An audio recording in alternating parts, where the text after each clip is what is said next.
RJ Cruz. Sir, good evening, Mr. President. Yes. Do you support the impeachment of the Vice President Lenny Robredo amid criticism from Senator De Lima that it is stupid and an arrogance of power? And will you bring to court all of those who are behind the supposed concerted efforts to destabilize your administration amid a claim by Speaker Alvarez that there are plans by the Liberal Party to oust you the way former President Estrada was ousted? Yes, it's all politics actually. In the matter of going after them, it has not reached that level of violence, destabilization. It's more of publicity.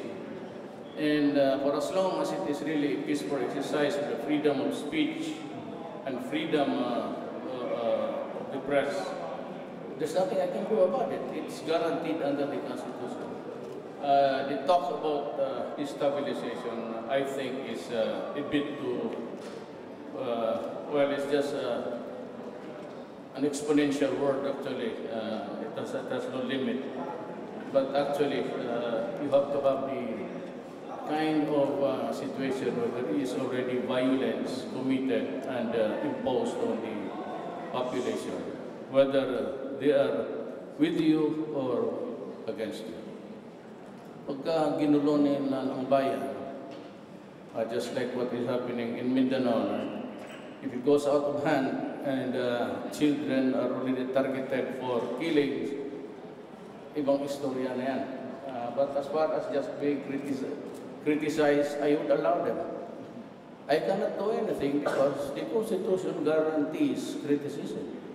And to peaceably assemble and maybe to address whatever grievance, and I don't see anyone except that they would want me ousted.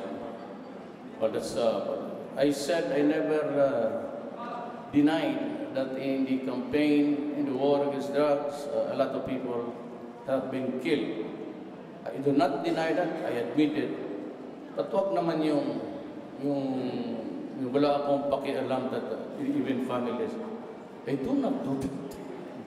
I mean, for the life of me, I cannot imagine giving an order killing people or innocents or even a criminal with on bended knees or with outstretched hand in surrender. Those who choose to fight the government will have the response that they want. But never, I said, you can ask anybody, I never ordered anybody in private or in public, which is, ang sinabi ko, papatayin kita, ako yun. And that is just a rage in my heart. You listen to all my speeches. Para makita nila kung gaano ako gagalit sa droga and for what it has, the drug itself has caused to my country.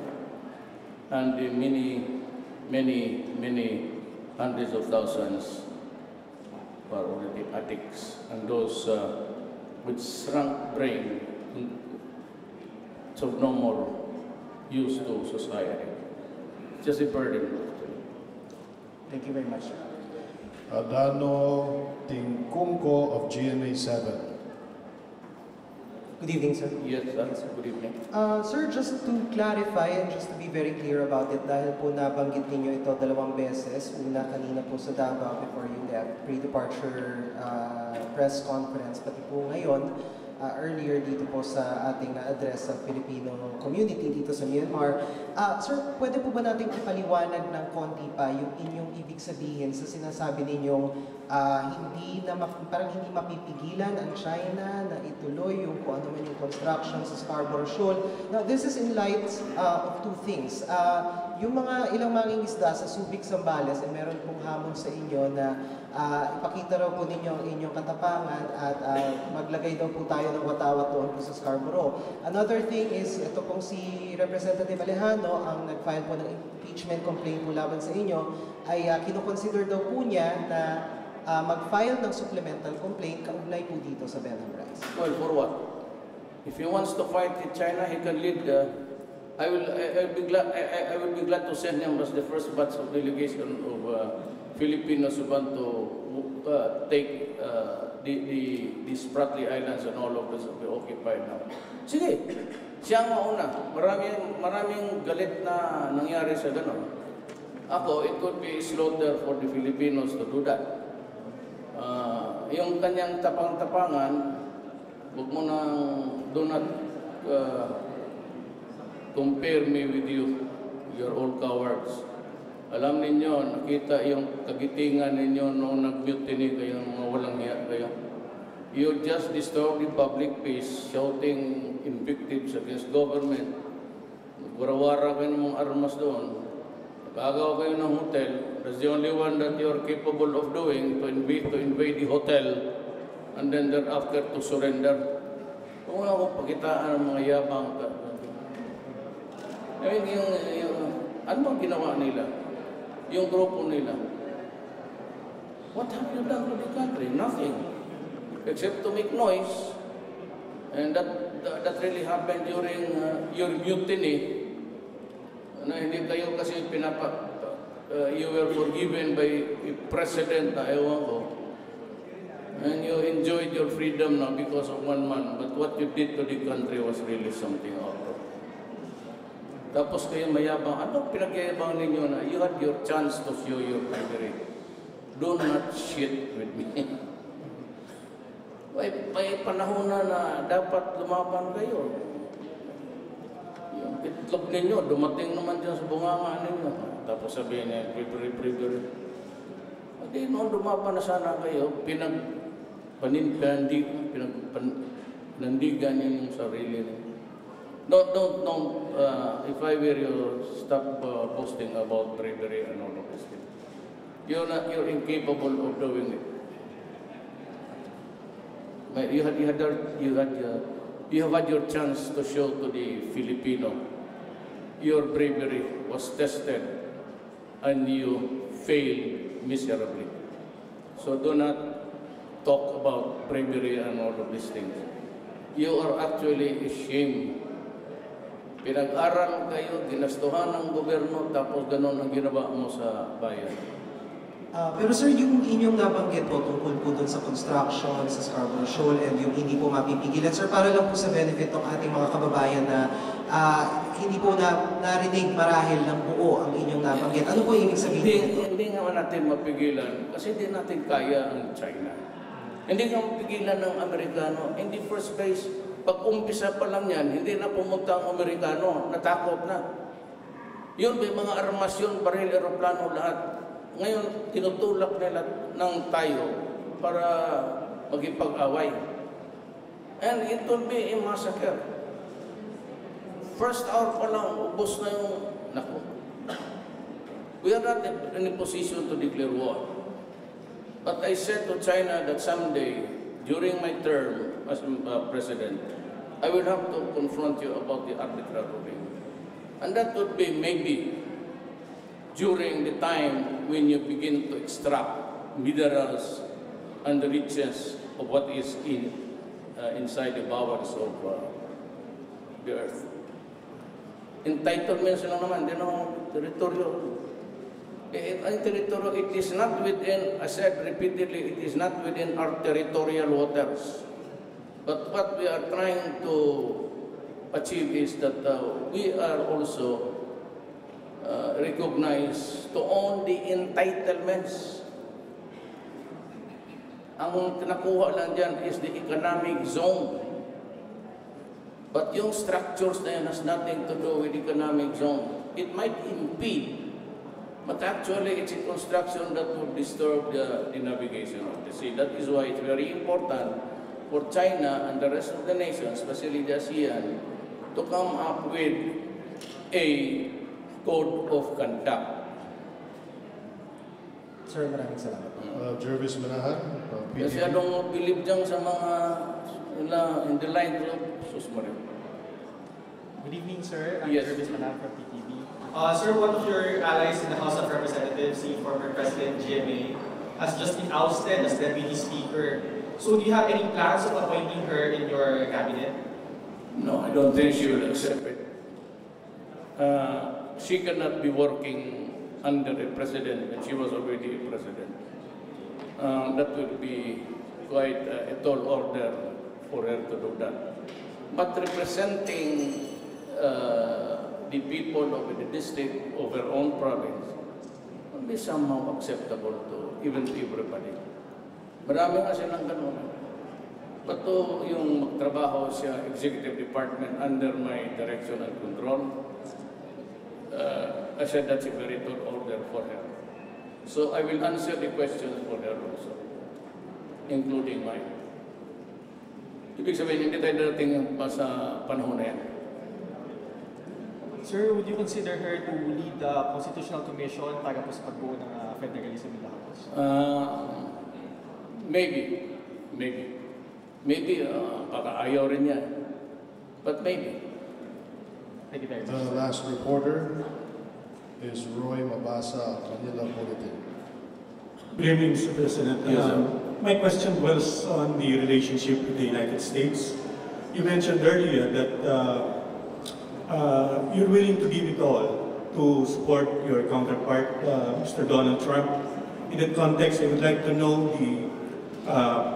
your appreciation of our present relationship with the United States in that context. I think we're headed for something that is an understanding platform for both countries.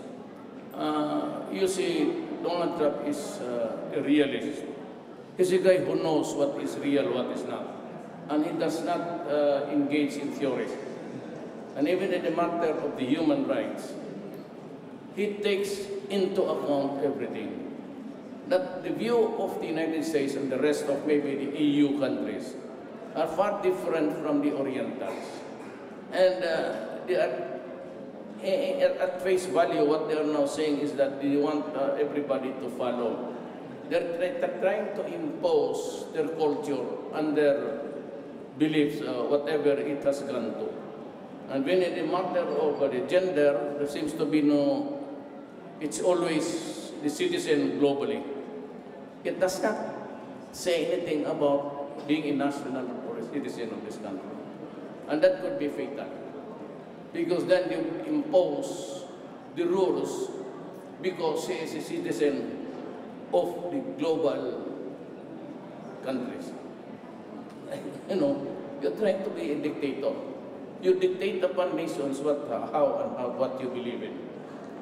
That is not acceptable to Korea, Japan, and the rest of the ASEAN countries, and also with Putin and Xi Jinping. Huwag ka magsabi na ganito na protektado. That is why they're trying to protect everybody. That is why they worry about the human rights, even if it is not a citizen of their country. And dito, what is very sad is they believe in the propaganda. I said, I have made my admissions and I bind myself to it. But certainly killing other sectors who are not at all connected with you must be an insane person to do that. I'm just interested going after the drug guys. They have nothing to do with what's your business, what is your, anong carnival na gusto mo sa buhay mo? If you have a carnival there, fine, you go ahead. But dito sa akin, Druga, I'm trying to protect my country. I'm trying to stay loyal to the oath of office, to protect and preserve the Filipino nation. That's the long and short. I do not need to read the Constitution about martial law, about suspension of the writ of habeas corpus. Far from it. Actually, all I have to do is just to remember my oath. And I would do anything to protect the Filipino and preserve my nation. Yun lang ang trabaho ko. Thank you very much. Yung hindi nakakaintindi, talagang magulo ito. At gugulo ito kung ayaw nilang intindihin. Basta do not do anything that deprive us of our happiness of our children and destroying.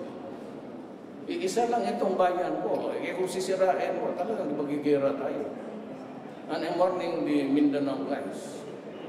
Do not tempt me to declare martial in Mindanao, for starters.